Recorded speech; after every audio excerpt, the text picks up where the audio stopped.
sounds like. If you listen, it sounds like waves rolling in.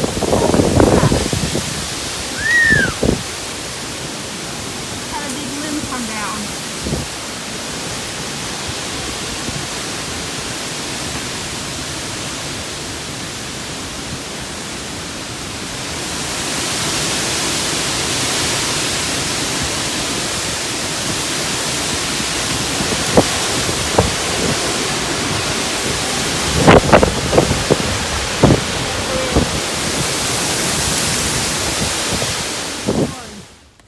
Right where I walk, right through the arch. Son of a gun.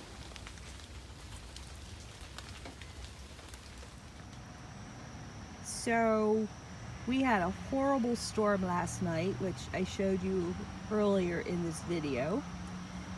So it was either the bugs decided to take Sunday off, or I did an excellent job yesterday picking so many off that there are no squash bugs this morning, and or my placement of my mint in a flower pot stuck in the middle of my squash is working.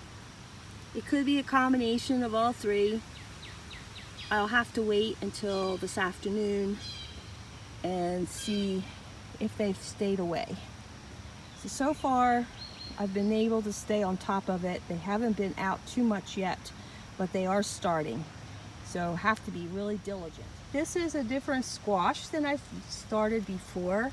This is a butternut bush. Never grown it before. My renter mowed yesterday and got leaf stuff all over. They are a thicker leaf.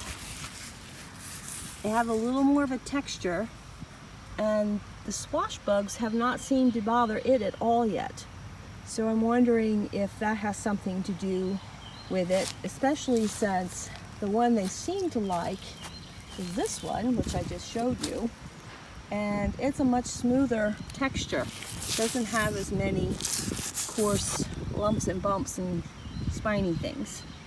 So have to keep an eye on it, like I said, and just monitor. I think you can see here again, maybe you can see it a little better. Get these leaves out of the way. The lemon balm underneath the plant, and I do not see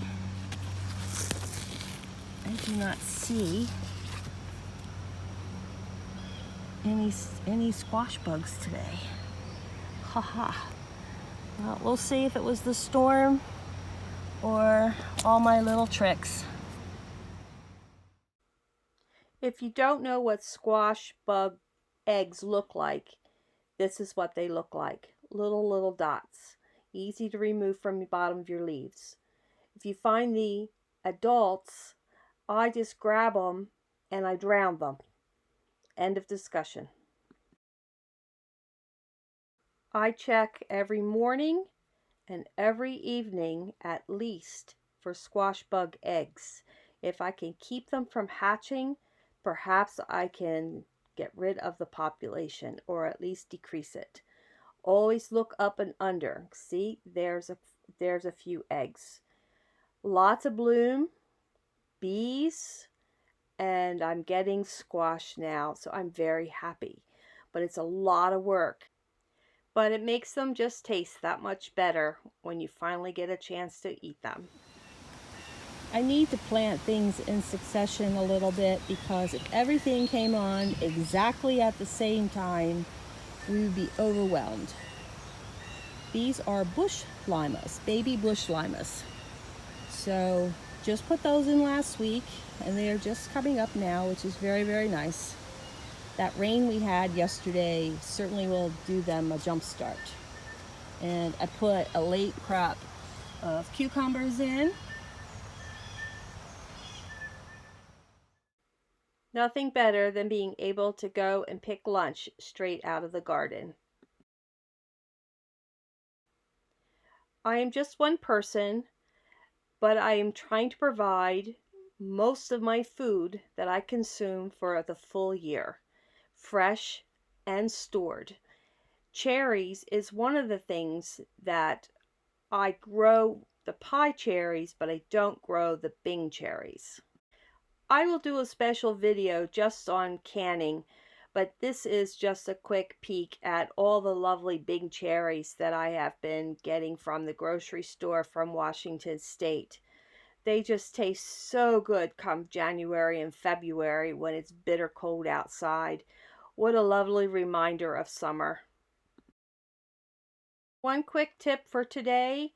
Now is the time you should be looking at all the seed catalogs for their sales for next year's seeds. If you store them properly, they will keep, and you can get some really great discounts. I just bought some new peppers and peas, which I might be able to still plant this year come August for fall planting.